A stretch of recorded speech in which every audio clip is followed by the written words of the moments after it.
નમસ્તે બાળકો, good afternoon બાળકો. આપણે પ્રકરણ 1 પૂર્ણ થઈ ગયું છે. આજથી આપણે ધોરણ 8 ગણિતમાં પ્રકરણ 2 ની શરૂઆત કરીશું. પ્રકરણ 2 એક ચલ સુરેખ સમીકરણ. એક ચલ ધરાવતા સુરેખ સમીકરણ. તો એક ચલ સુરેખ સમીકરણ, ચલ એટલે શું? તો કોઈ અજ્ઞાત. આપણે ચલને સામાન્ય રીતે ABCD નો કોઈ પણ અક્ષર એટલે A to Z, A થી શરૂઆત કરીને A થી Z સુધીનો કોઈ પણ અક્ષર એને આપણે ચલ તરીકે ઓળખીએ છીએ. તો ખાસ કરીને મોટા ભાગે આપણે ચલ તરીકે ABC અને XYZ નો વધારે ઉપયોગ કરીએ છીએ. ખાસ કરીને A, B અને C તેમજ X, Y અને Z નો ચલ તરીકે ઉપયોગ કરીએ છીએ. અન્ય અક્ષર પણ ચલ તરીકે જ ઓળખવામાં આવે છે બાળકો. અહીંયા જોઈએ, એક ચલ સુરેખ સમીકરણ એટલે શું? તો એક ચલ ધરાવતી સુરેખ પદાવલીથી બનતા સમીકરણને એક ચલ સુરેખ સમીકરણ કહેવાય.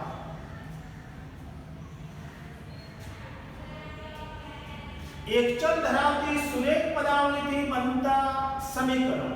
ચલ એક જ હોય, સમીકરણ આપેલું હોય, પણ એવા આપણે દાખલા સ્વાધ્યાય 2.1 માં છે એ આપણે જોઈશું. એ એક ચલ ધરાવતા સમીકરણના દાખલા છે. તો એવા એક ચલ ધરાવતા સમીકરણ જે હોય એને એક ચલ સુરેખ સમીકરણ કહેવાય. બીજું જોઈએ કે બૈજિક સમીકરણ એ ચલોના ઉપયોગથી બનતી સમતા છે.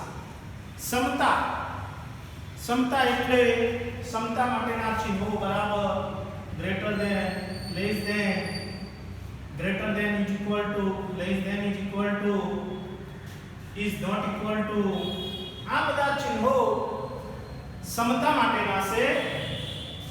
તો અહીંયા બૈજિક સમીકરણ એ ચલોના ઉપયોગથી બનતી સમતા છે. તે દર્શાવે છે કે સમતાના ચિહ્નની એક બાજુ આવેલ પદાવલીનું મૂલ્ય તેની બીજી બાજુ આવેલ પદાવલીના મૂલ્ય જેટલું જ હોય. એ પાછું આપણે આ ચિહ્નો તો જોયા, પરંતુ એ એમ કહેવા માંગે છે કે એક બાજુ આવેલ પદાવલીનું મૂલ્ય તેની બીજી બાજુ, એક બાજુ અને બીજી બાજુ. તો આપણે દાખલા તરીકે આ સમીકરણ લખીએ x - 2 = 7. તો આ સમીકરણ લખ્યું, એમાં એક બાજુ આ ડાબી બાજુની અને બીજી બાજુ એટલે જમણી બાજુની.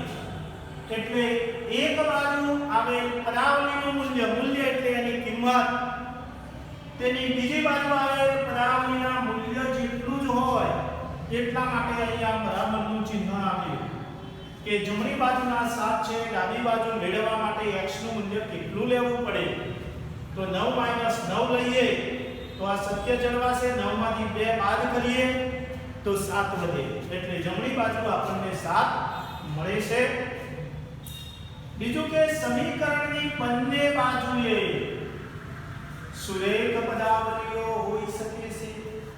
સમીકરણ જે આપેલું છે એની બંને બાજુઓ એટલે કે ડાબી બાજુ અને જમણી બાજુ, બંને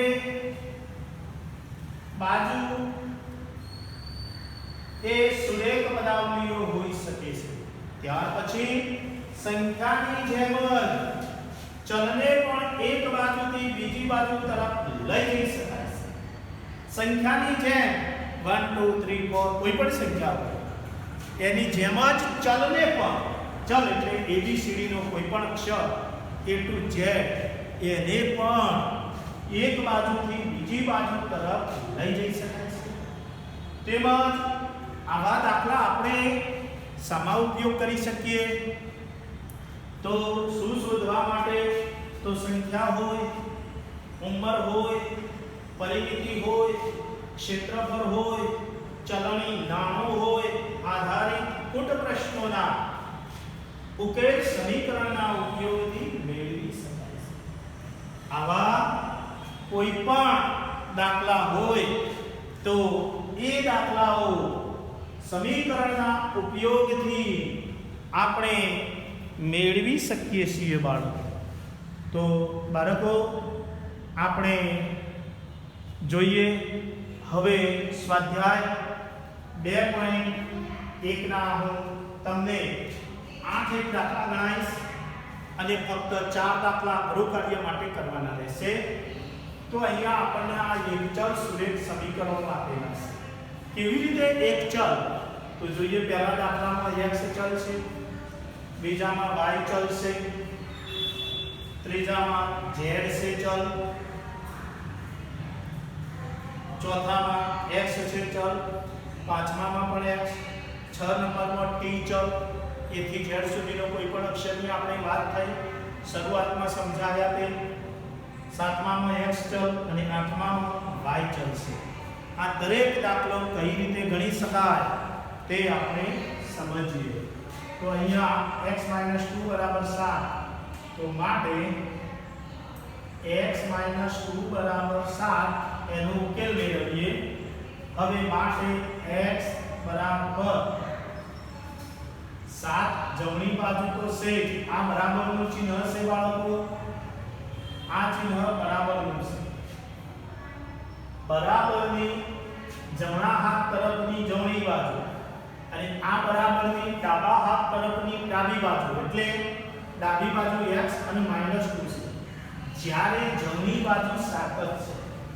હવે સાદુરૂપ આપતી વખતે સમીકરણ એટલે કે ઉકેલ આપતી વખતે સમીકરણનો ઉકેલ આપતી વખતે ચલને હંમેશા ડાબી બાજુ જ રાખવો, એટલે આપણે સરળતાથી એનો ઉકેલ શોધી શકીએ. ડાબી બાજુ ચલને ત્યાં રાખ્યો, પરંતુ આ ડાબી બાજુના જે -2 છે એને આપણે જમણી બાજુ લઈ જવાનું. પણ એટલું યાદ રાખવાનું બાળકો કે ડાબી બાજુની કોઈ પણ ચલ હોય કે સંખ્યા હોય, જમણી બાજુ લઈ જતી વખતે ચિહ્ન બદલાઈ જાય. જો ધન હોય તો ઋણ થાય અને ઋણ હોય તો ધન થાય. આટલું ખાસ યાદ રાખવાનું છે. અને ચલને તો હંમેશા ડાબી બાજુ રાખવું એ વધારે સારું. ચલો આ x ત્યાં બરાબરની ડાબી બાજુ છે, 7 જમણી બાજુ એ ધન જ હતા, -2 ડાબી બાજુ છે, આ બરાબરની ડાબી બાજુ -2 છે, તો જમણી બાજુ લઈ જઈએ તો +2 મળે, બરાબર 7 + 2 7 2 9. તો માટે x બરાબર 9. આ આપણને જવાબ મળ્યો. આ રીતે એનું મૂલ્ય શોધી શકાય. 2 નંબર y + 3 બરાબર 10. ધ્યાન આપજો બાળકો, માટે y બરાબર આ 10 તો જમણી બાજુ છે જ, +3 અહીંયા વર્તુળમાં ડાબી બાજુ છે, +3 ડાબી બાજુ છે, જમણી બાજુ લઈ જઈએ તો શું થાય બાળકો? -3 બને.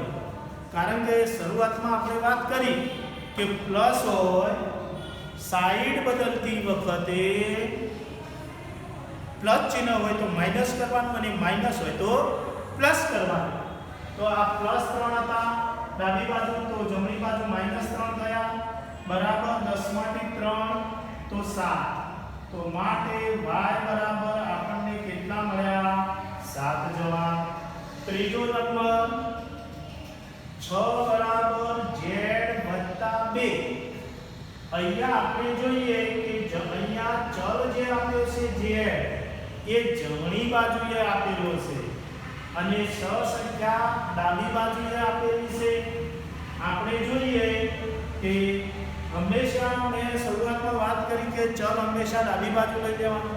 એટલે જમણી બાજુનું આખું પડખું આપણે ડાબી બાજુ સંપૂર્ણ લાવી દઈએ z+2 બરાબર 6 આનો આ રીતે ફેરવતી વખતે ચિહ્નમાં કોઈ ફેરફાર નહીં થાય કારણ કે જમણી બાજુનું સદંતર બધું જ ડાબી બાજુ લાવ્યા એટલે z+2 તો z+2 બરાબર 6 ડાબી બાજુ હતા એ જમણી બાજુ મૂક્યા બરાબર 6 હવે ઉકેલ શોધીએ ત્યાં ચિહ્નનો ફેરફાર નહીં થાય કારણ કે જમણી બાજુ જે કંઈ બધું હતું એ ડાબી બાજુ અને ડાબી બાજુનું જે કંઈ હતું એ જમણી બાજુ લઈ ગયા એટલે ચિહ્નમાં કોઈ એ રીતે ફેરફાર ના થાય એટલે એ ગણતરી કરતી વખતે કોઈ પણ એકાદ ને ઉઠાવીને લઈ જઈએ તો પ્લસના માઈનસ બને કે માઈનસના પ્લસ બને તો માટે આ z બરાબર z ત્યાં હવે રાખ્યો પણ આ +2 ને આપણે જમણી બાજુ લઈ જઈએ આ 6 તો જમણી બાજુ હતા જ પણ પ્લસ લેશે એટલે અહીંયા -2 બને સમય 2 જાય તો 4 બને તો z બરાબર આપણને જવાબ શું મળ્યો 4 મળ્યો આ રીતે એના જવાબ મળી શકે બાળકો એટલે z બરાબર આપણને 4 જવાબ મળી ગયો હવે આપણે નવું જોઈએ 4 નંબર 3/7 x બરાબર 17/7 અહીંયા બરાબરનું ચિહ્ન અહીંયા છે જમણી બાજુ 17/7 જ્યારે ડાબી બાજુ આ બંને છે પદ 3/7 x છે તો આપણે જોઈએ માટે ફક્ત 3/7 ને જમણી બાજુ લઈ જઈએ 3/7 ધન છે જમણી બાજુ લઈ જતા ઋણ બનશે તો માટે x બરાબર 17/7 આના ધન છે તો જમણી બાજુ માઈનસ 3/7 બરાબર આ લસા કાઢીએ 7 છે સમછેદી છે તો 7 નીચે એક જ વખત 7 નીચે એક જ વખત અંશમાં 17 - 3 મળે તો બરાબર 17 માંથી 3 જાય તો 14 બને 14 15 16 17 3 એટલે 14 બને 14/7 હવે 14/7 તો શું મળે તો માટે x બરાબર 7 × 14 એટલે આપણને મળ્યા 2 શું મળ્યું બાળકો આપણને 2 મળ્યા તો x બરાબર 2 જવાબ મળ્યો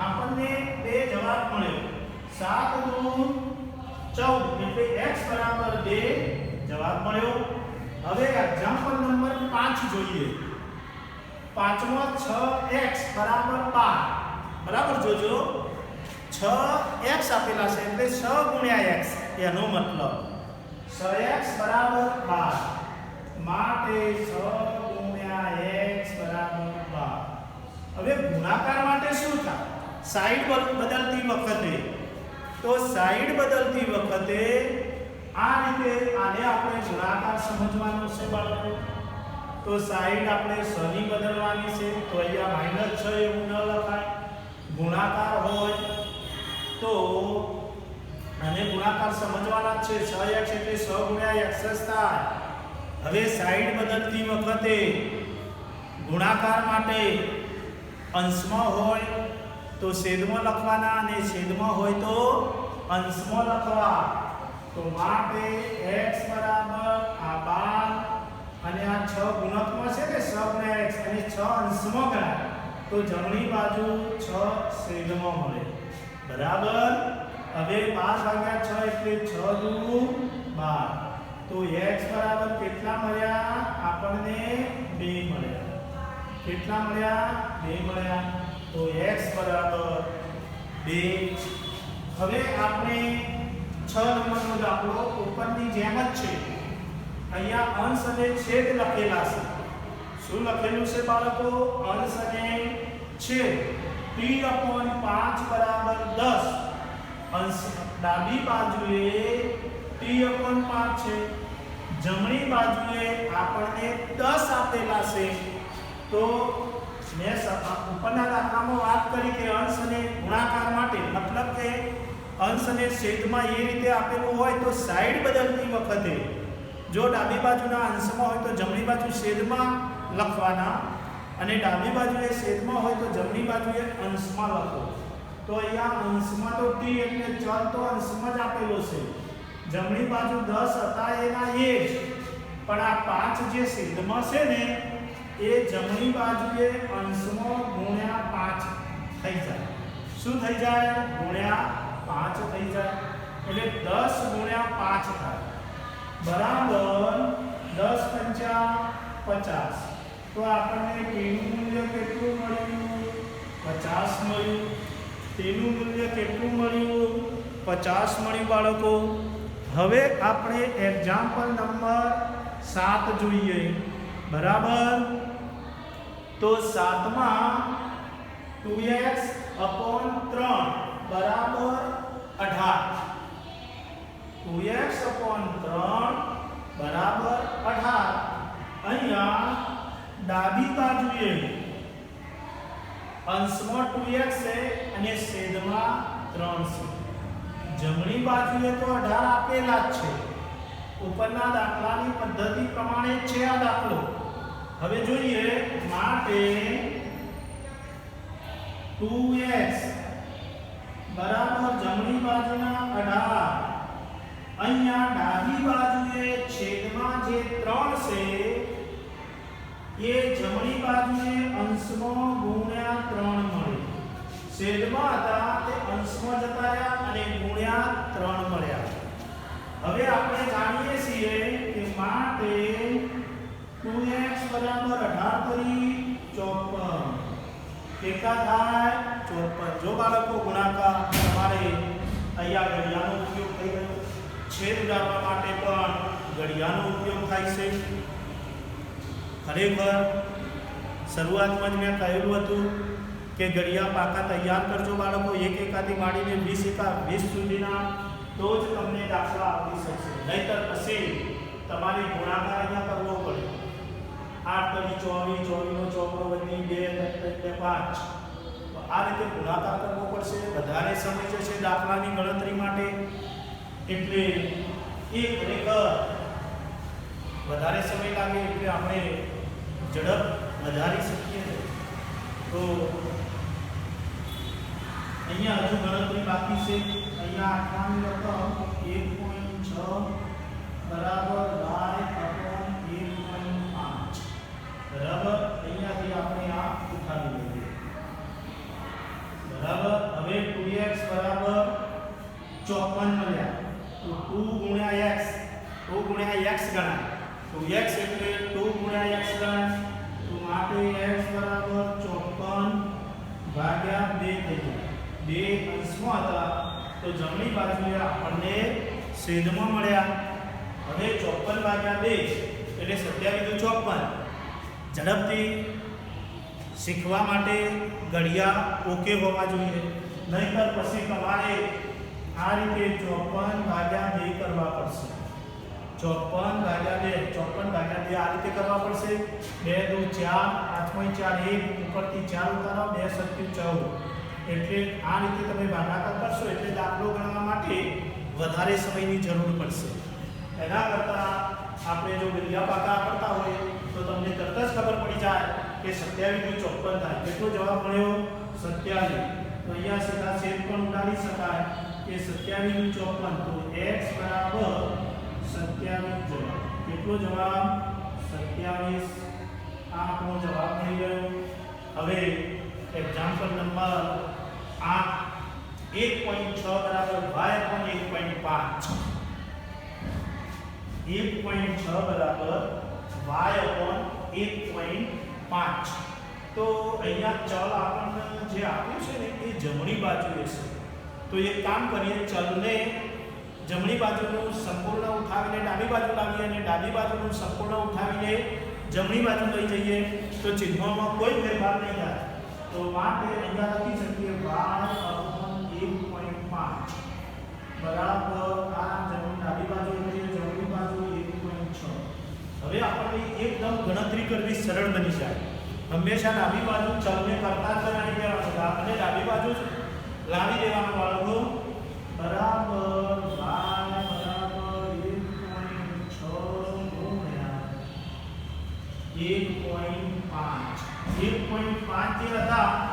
છેદમાં હતા ડાબી બાજુએ એ જમણી બાજુએ અંશમાં મળી ગયા, બરાબર, ગુણકમાં આવી ગયા. અંશ અને છેદ હોય એટલે સાઈડ બદલતી વખતે ગુણકમાં જ આવી જાય, બરાબર, અથવા ભાગફળમાં પણ આવી શકે. 1.6 ગુણ્યા 1.5 નો ગુણાકાર કરવો પડશે. જો બાળકો હું તમને શીખવાડું 1.6 ગુણ્યા 1.5 1.6 ગુણ્યા 1.5 અહીંયા આપણે કાચું કામ કરીએ. 1.6 ગુણ્યા 1.5 1.6 ગુણ્યા 1.5 તો આનો ગુણાકાર એકમની શૂન્ય 6 એકા 6 1 એકા 1 6 35 વધી 3 5 એકા 5 3 8 0 814 વધી 1 1 2 240 મળ્યા છે. કેટલા પોઈન્ટ? પોઈન્ટ પછી એક પોઈન્ટ પછી એક બીજો એટલે 1 2 તો 2 1 2 તો 2.40 કેટલા મળ્યા? 2.40 તો y બરાબર કેટલા?